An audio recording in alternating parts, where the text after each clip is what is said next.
Bonjour, nous allons continuer notre travail sur le livre Maths et Initiation. Alors c'est un wikibook. On va travailler dans l'analyse, méthode trigonométrique, c'est les méthodes pour calculer les intégrales. Alors on a commencé à voir la première partie des cosinus hyperboliques et sinus hyperboliques. Maintenant on fait la deuxième partie qui concerne les tangentes hyperboliques et les séquentes hyperboliques. Alors c'est ça, on a une collection de tangentes et de séquentes à une certaine puissance. Et donc là on va voir le premier exemple. Alors le premier exemple, on est dans le cas où on a tangente hyperbolique de x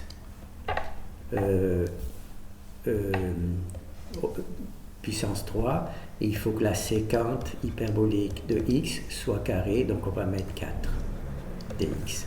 D'accord ? Donc là, on va étudier un cas particulier. Alors, il y a des tangentes et des séquentes à des puissances. Il faut absolument, pour utiliser cette méthode, cet algorithme, que la séquente soit paire. D'accord ? Donc ça, c'est la tangente pouvant être paire ou impaire. Alors la chose que l'on fait, c'est que l'on sauve une partie paire de la séquente hyperbolique de x, dx, donc on enlève les deux, puisque c'est paire, on a le droit, on peut le faire, et il nous en reste toujours deux. Donc là, il en reste séquente hyperbolique de x au carré, et là, notre tangente hyperbolique de x au cube. D'accord ? Pourquoi on fait ça ? Parce que quand on dérive tangente hyperbolique de x, on obtient séquente hyperbolique de x au carré. D'accord ? La dérivée de la tangente hyperbolique, c'est la séquente. Donc ce que l'on va faire, c'est qu'on va supprimer toutes les séquentes. Bien entendu, sauf ici. On va supprimer toutes ces séquentes.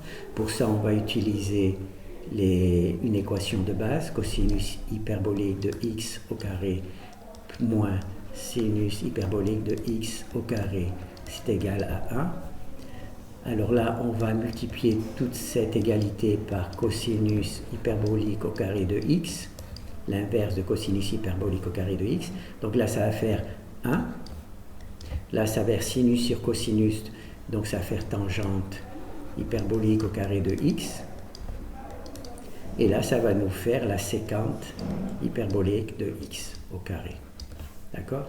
Alors nous, ce qui nous intéresse, c'est d'isoler la séquente hyperbolique au carré. Et bien, elle est déjà isolée, c'est cette valeur-là. D'accord ? Séquente hyperbolique. Donc on va simplement remplacer cette valeur-là par celle-là. Alors ça nous fait tangente hyperbolique au cube de x.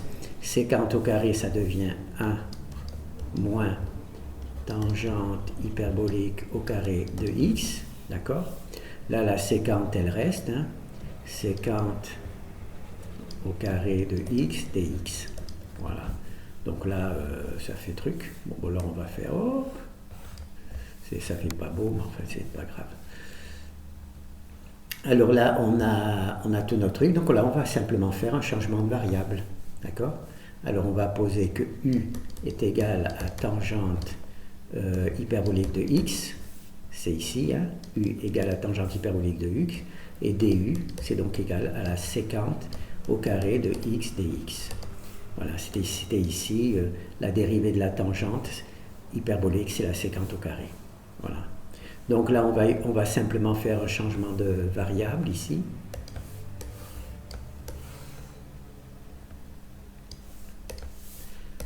Alors, ici, on a u à la puissance, on a tangente hyperbolique à la puissance 3, donc on fait u à la puissance 3, 1, moins tangente au carré, donc ça fait u au carré. La séquente dx, et bien la dérivée de tangente, c'est séquente dx, donc c'est du. On a du. Et voilà, on a déjà résolu notre équation. Donc là, maintenant, il faut développer. Il faut ensuite intégrer un polynôme ça doit être, je ne sais pas de combien de degrés, mais enfin, c'est un simple polynôme. Et une fois qu'on a fait ça, on remplace le u par tangente hyperbolique de x. Et on a terminé. Alors on va vérifier.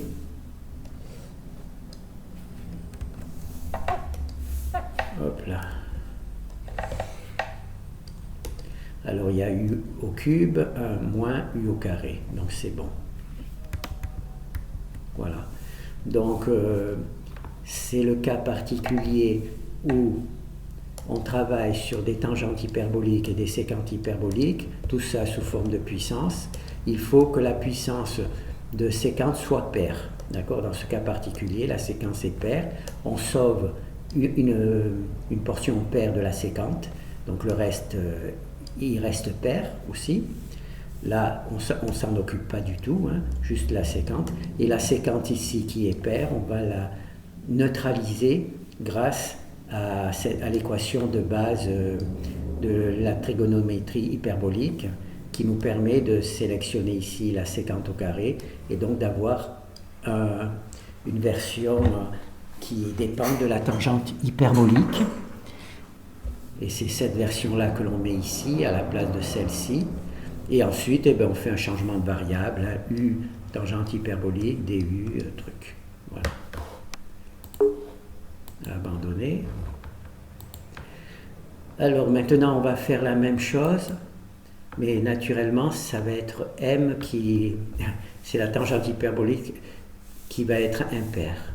Donc là, on va prendre exactement, je crois, la même intégrale. Alors, tangente hyperbolique de 3x par séquente hyperbolique de 4x dx. Donc là, on pourrait utiliser la méthode de tout à l'heure, puisque là, la version est carrée, mais on va utiliser le travail sur la tangente hyperbolique. Il faut donc ici, obligatoirement, que ça soit impair. Pourquoi ? Voilà, donc là, je vais sauver une portion tangente hyperbolique de x, une version, plus une version de séquente hyperbolique de x, dx. D'accord? Ça, je le sauve. Pour que je puisse faire ce genre de travail, il faut que là, ça soit impair. Voilà. Alors là, je vais me retrouver avec tangente hyperbolique au carré de x. Comme c'est un carré, je vais pouvoir le faire disparaître, puisque avec la méthode que l'on a vue précédemment, là il y a une séquente et une séquente, donc il n'y en a plus que 3, séquente hyperbolique de x au cube, puisqu'il y a celle-là plus celle-là, ça fait 4. D'accord? Alors nous, ce qui nous gêne, c'est on voudrait tout sous forme de séquente. Pourquoi? Parce que la séquente de x hyperbolique, sa dérivée, c'est séquente hyperbolique de x tangente hyperbolique de x. La dérivée de la séquente, c'est séquente tangente. La dérivée de la truc, là, c'est ce que l'on vient de sauver. Tangente séquente. Voilà, séquente tangente. Donc, pour pouvoir appliquer la séquente partout, il faut donc supprimer la tangente au carré, la tangente, et c'est bien que ça soit un carré, parce que si ce n'était pas un nombre pair, si c'était un nombre impair, on n'aurait pas pu le faire disparaître. Alors qu'avec un nombre pair, on peut faire cosinus de x, un cosinus hyperbolique de x au carré, moins sinus hyperbolique de x au carré est égal à 1. Donc là, on va toujours faire 1 divisé par cosinus hyperbolique au carré de x, d'accord? Donc là, le cosinus sur cosinus, ça fait 1, moins sinus sur cosinus, ça fait tangente hyperbolique au carré de x, et là, ça fait 1 sur, ça fait la séquente hyperbolique de x, d'accord? Là, ça nous fait la séquente. Alors nous, ce que l'on veut, c'est faire disparaître la tangente. Donc on va faire disparaître la tangente. Je vais faire, hop, voilà.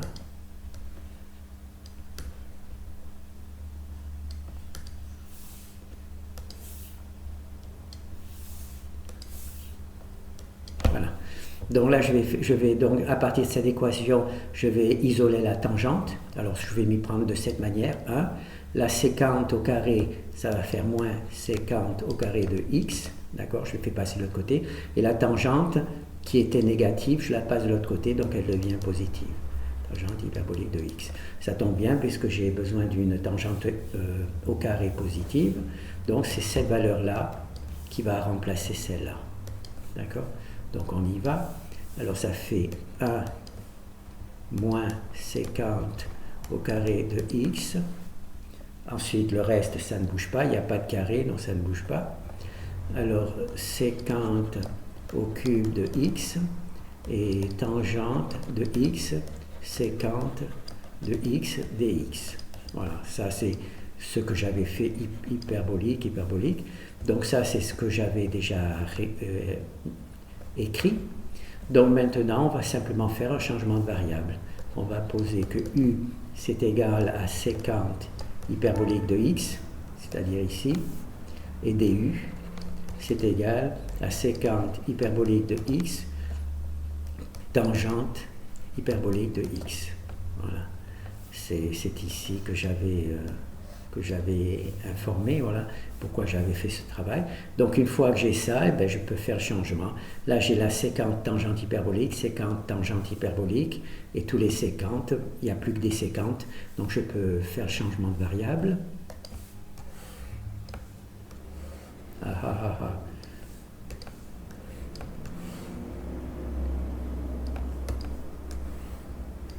Voilà, on va le mettre sur des lignes, ça sera mieux. Et donc là, on va se lancer dans le changement de variable. Alors, on a intégrale 1 moins la parenthèse. La sécante au carré, ça fait u au carré. La sécante au cube, ça fait u au cube. Et tangente séquence de x, c'est tout simplement tangente alors de dx. De dx, là j'ai oublié le dx, toujours. Voilà. Du, c'est cette partie-là, c'est toute cette partie-là. Donc on fait du. Voilà. Et là, donc on se retrouve avec un polynôme. Donc on doit savoir intégrer un polynôme. Et une fois que le polynôme est... On a la primitive du polynôme, on remplace le u par sécante de x. Voilà. Donc on va juste vérifier si on a les mêmes valeurs.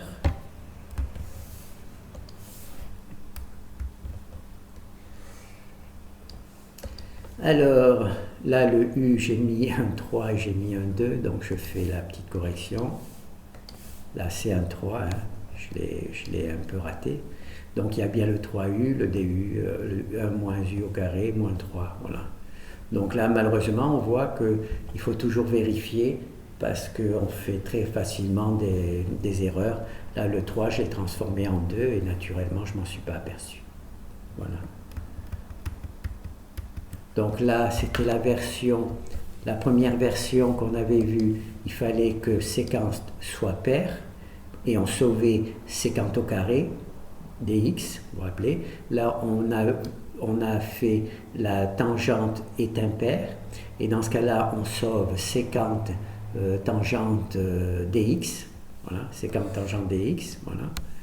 Et ensuite, on utilise toujours cette cosinus au carré de x moins sinus hyperbolique au carré de x égale 1. Donc on utilise celle-là pour isoler les séquentes au carré ou les tangentes au carré et on fait le changement et ensuite on fait le changement de variable. Voilà.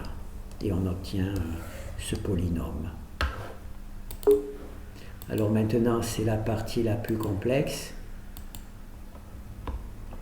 Alors là on se retrouve avec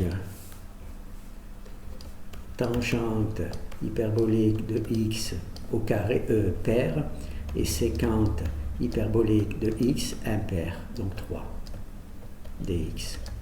C'est bien ça? Oui. Voilà.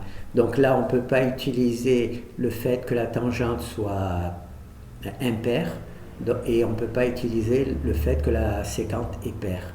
Donc c'est pour ça qu'il faut que la tangente, parce que si jamais lui il était impair ou celui-là était pair, eh ben, il n'y aurait pas de problème. On a vu les deux méthodes. Et là, on ne peut pas utiliser l'une des deux méthodes puisque les deux sont neutralisés.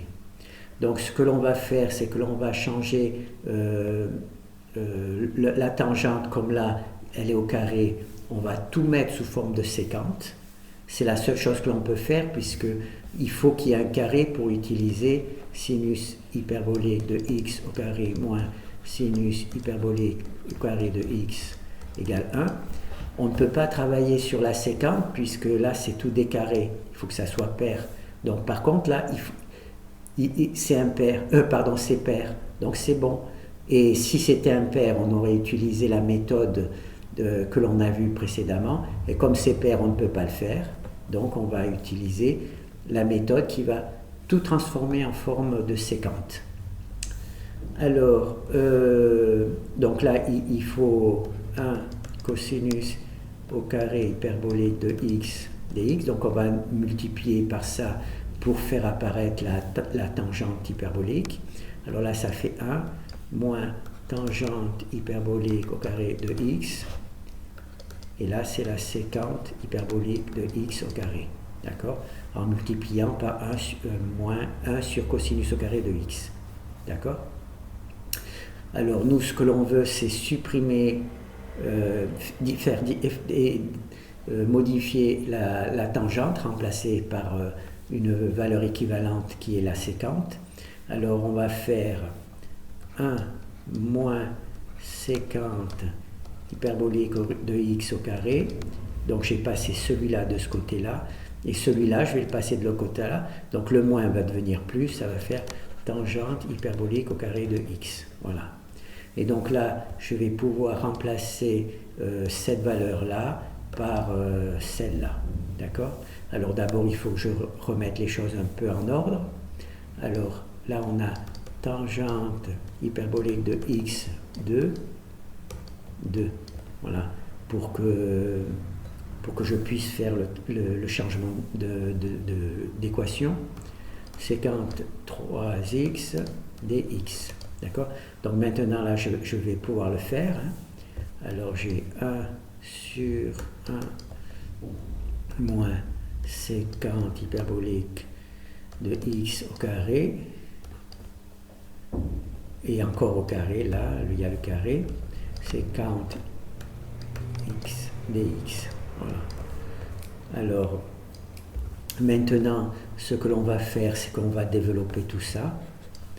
Alors, on va avoir, donc là c'est un carré, donc ça va faire 1 moins 2 séquente de x au carré, on développe le truc, plus séquente au carré de x dx. Donc là j'ai développé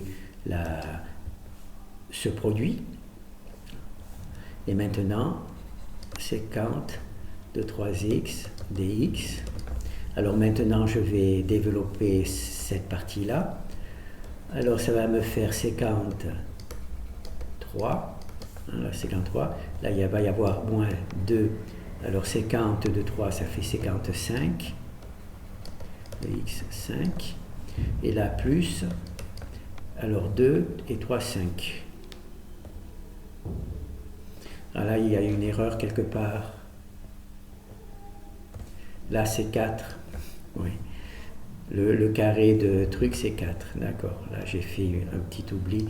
Je n'ai pas mis au carré du fait qu'il était là, je ne l'ai pas mis, donc c'est pas grave. Et là, donc séquente 3, ça fait séquente 7. Séquente de x, 7. 4 et 3, 7. dx. Voilà.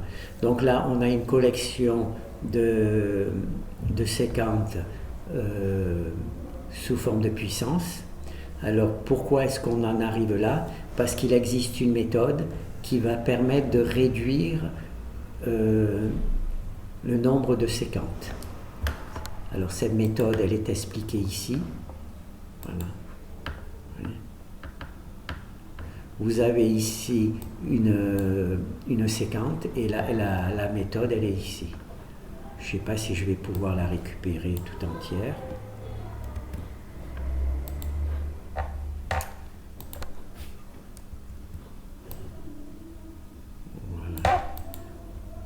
Alors, je ne sais pas ce qui s'est passé là.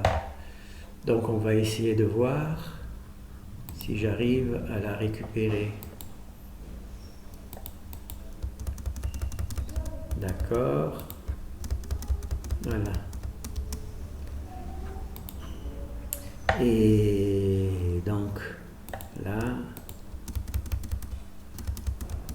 Voilà. Voilà. Donc, vous voyez là, comme ici, pardon, ici on a 53, donc il faudra résoudre d'abord 53 en particulier, donc ça donnerait quelque chose comme ça.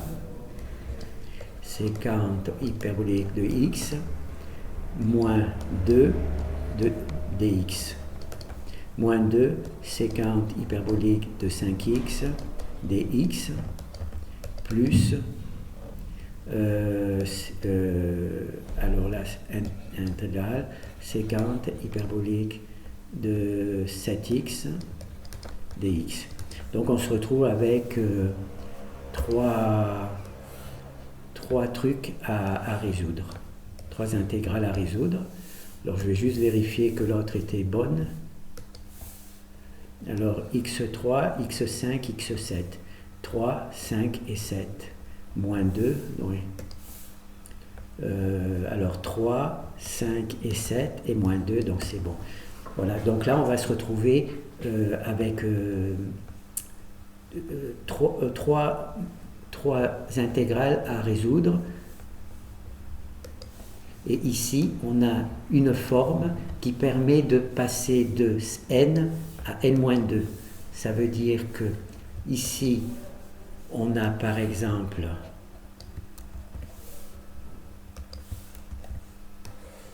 ici, on a n et c'est égal à 3. Et là, on arriverait à 2, à 1. Alors, ça nous ferait quoi, ça? Alors, c'est quand là, c'est 3. Donc, ça nous ferait 1 sur n 3 moins 1. D'accord? 50 hyperbolique de x, n, alors 3 moins 2. Tangente hyperbolique de x. Donc ça serait la première partie. Et la deuxième partie, on va la mettre en dessous. Plus, alors 3 moins 2. 3 moins 1. 50, oh là, 50 hyperbolique de x. Et n, 3 moins 1. 3 moins 2. Voilà. Dx. Voilà. Et 3 moins 2, donc ça fait 3 moins 2, ça fait 1. Donc on se retrouverait avec à résoudre cette intégrale, la séquente, la primitive de la séquente hyperbolique de x. Je ne sais pas quelle est sa primitive, je ne sais pas ce qu'elle est sa primitive, mais enfin on peut la rechercher. On va voir la primitive de la séquence, j'espère qu'elle existe. J'espère qu'elle existe, cette primitive. Alors, les primitives élémentaires. Intégrer les fonctions élémentaires. Donc, la séquente hyperbolique, elle est ici. Séquente hyperbolique.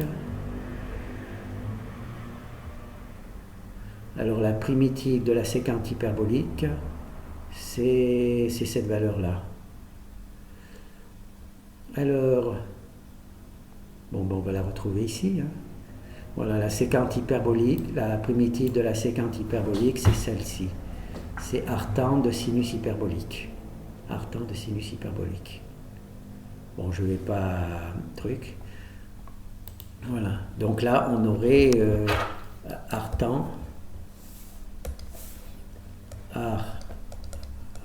arctan de sinus hyperbolique de x. Voilà. Voilà. Ça serait la primitive de séquente, elle existe. Donc, on se trouve donc avec une collection, après avoir fait le travail, on se retrouve avec une collection de 3 intégrales qui sont toutes des puissances de séquente hyperbolique. Et il existe une méthode, c'est celle-ci. Il existe une méthode, c'est celle-ci, qui permet de passer de la puissance n à la puissance n-2. D'accord? Et donc, c'est comme ça que l'on arrive à résoudre le problème. Alors, bon, ça, c'est bon. On va abandonner. Et là, la puissance, pour passer de la puissance n à la puissance n-2, alors, fonction est trigonométrique. Alors, pour passer de la puissance n à la puissance n-2, c'est ici. Alors, il semble qu'il y a une intégration par partie. On ne va pas la faire parce que, voilà, on passe de la puissance n, séquente à la puissance n, et on arrive ici, séquente à la puissance n, tout ça. On ne va pas le faire parce que c'est vraiment, ça a l'air vraiment lourd comme calcul. Donc, mais on sait que ça existe, donc on peut soit récupérer directement l'équation, elle doit être donnée normalement si elle est nécessaire, et éventuellement de temps en temps la calculer pour voir si on arrive vraiment à retrouver le bon résultat. Bon, ben, je pense qu'on a vu un petit peu ce que je voulais voir. Donc on a vu cette partie-là. Alors là, on est dans le cas où le premier, on se rappelle, un cosinus impair, sinus impair, et les deux pairs. D'accord? Ça, c'était pour cosinus et sinus. Par contre, pour la tangente hyperbolique, c'est pair, impair, pair. Là, il suffit que vous réfléchissiez comment on peut faire. Là, on a l'intégrale de cosinus hyperbolique de m, sinus hyperbolique de n égale dx, égale truc. Alors là, il suffit que vous réfléchissez, si là c'est impair, m est impair, on peut sauver une portion, on peut faire cosinus hyperbolique de x, dx, si c'est impair, et on se retrouve avec un pair.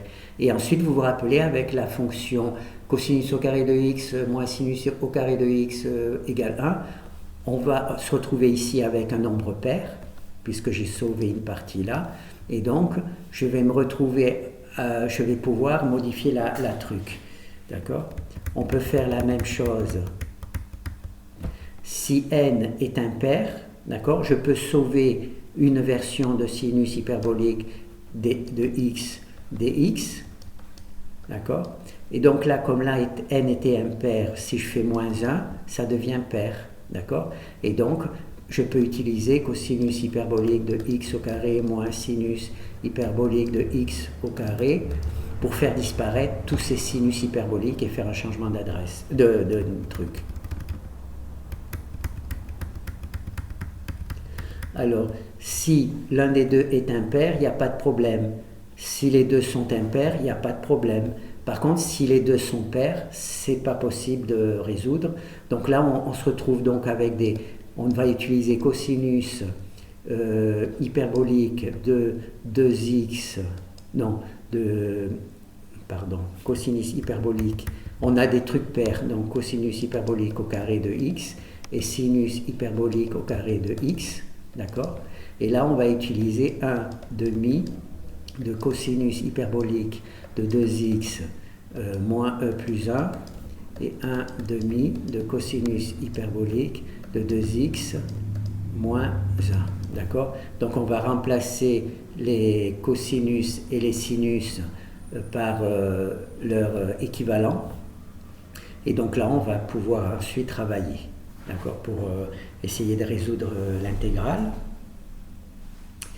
Et donc ça, c'est pour les trois premiers. Donc les deux premiers, naturellement, soit le cosinus, soit le sinus doivent être impairs. Et au dernier, les deux sinus doivent être pairs, tout simplement parce que si l'un des deux était impair, on utiliserait au-dessus. Donc les deux doivent être pairs. Et dans ce cas-là, on utilise cette formule-là. On utilise cette formule-là qui est cosinus au carré, c'est 1 demi, c'est-à-dire les sinus pairs et les cosinus hyperboliques pairs. Donc ça, c'est pour les trois premiers. Hop là.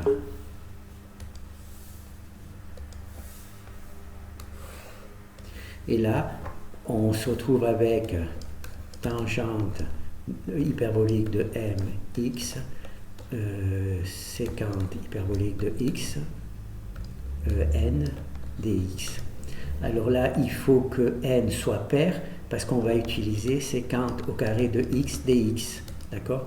On va avoir donc sécante dx. Là, comme c'est pair, on va se retrouver avec, donc là c'est moins 2, n sera toujours pair, hein, si on enlève 2 à un nombre pair, on a toujours un nombre pair, et on va, en utilisant cosinus hyperbolique au carré de x moins sinus hyperbolique au carré de x égale 1, on va tout transformer en tangente hyperbolique, d'accord? On va pouvoir transformer ces séquences qui restent en tangente, et ensuite on fait un changement de variable. Et là, naturellement, il faut que n soit pair pour qu'on puisse en récupérer une paire, d'accord? Alors maintenant, il faut que là, que tangente de m soit impair, obligatoirement. Pourquoi? Parce que là, on va utiliser sécante de x, tangente de x dx, d'accord? On va récupérer cette partie-là. Parce que cette partie-là, c'est tangente hyperbolique, c'est sécante hyperbolique de x, c'est la dérivée, d'accord? C'est la dérivée de sécante hyperbolique, c'est sécante tangente, d'accord? Alors là, on est impair, donc on récupère. Et pourquoi c'est important que ça soit impair? Parce que maintenant, ici, si m est impair, moins 1, le moins 1 qu'on a récupéré ici, eh bien, il va être pair. Et s'il est pair, on peut utiliser, comme d'habitude, sinus au carré de x moins sinus hyperbolique de x au carré égale 1. Si ce n'était pas pair, on ne pourrait pas. Donc là, on fait apparaître la tangente. Et une fois qu'on a la tangente, on fait disparaître toutes les tangentes et on va se retrouver plus qu'avec des séquentes. D'accord? Et c'est comme ça que cela fonctionne. Donc là, c'est bon. Oui. Et ensuite, le dernier. Alors, il faut qu'ici, ça soit pair, et ici, ça soit impair, parce que si c'était impair, on pouvait utiliser la méthode ici, hein, les deux méthodes d'en bas ici. Si celui-là, il était pair, on pourrait utiliser la méthode ici. Donc, il faut que là, ça soit impair et là, ça soit pair. Donc, à partir de là, comme la tangente hyperbolique est paire, on ne peut travailler qu'avec des paires. La cosinus hyperbolique au carré de x moins sinus hyperbolique de x, on ne peut travailler qu'avec des fonctions paires. Donc là, c'est bon, puisque la tangente est paire.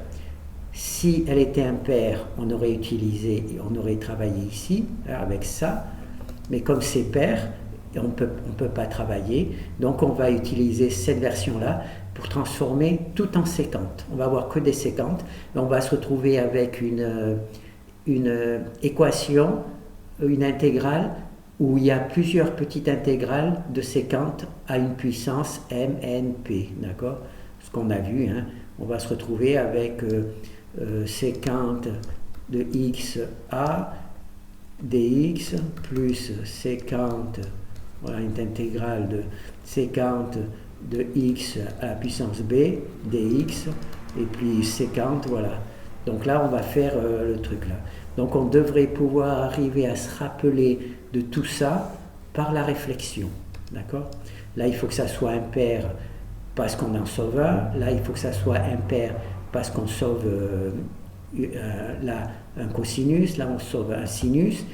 Il faut que les deux soient pairs ici, dans la troisième réflexion, parce que sinon, on utiliserait au-dessus, et ainsi de suite. Voyez? Donc on devrait pouvoir, par réflexion, arriver à retrouver les algorithmes de ces 6 trucs-là. Et par la même réflexion, on devrait arriver aussi à, je ne suis pas sûr d'être capable, mais de retrouver toutes les algorithmes qui permettent de faire ça. D'accord? Juste non par mémoire, mais juste par réflexion. Bon, ben, je pense qu'on a fait... On a vu le travail. Donc là, je ne sais pas si je vais y arriver parce que là, si vous avez vu la séquence hyperbolique, là, vous avez vu le travail. Alors je ne crois pas que je vais réussir à vous faire une vidéo dessus parce qu'il y a trop de matériel à faire. C'est impossible. Donc là, il faudra que vous le regardiez peut-être tout seul. Je vais essayer, mais surtout qu'il n'y en a pas qu'un. Il y a la séquence hyperbolique, cosinus hyperbolique, la séquence tangente, la séquence et la tangente et la... Oh là, d'accord, tout ça. Donc, je pense pas que ça soit possible de le faire. Bon, ben, maintenant, on va voir où c'est que ça nous mène tout ça. Bon, ben, c'est bon. Merci.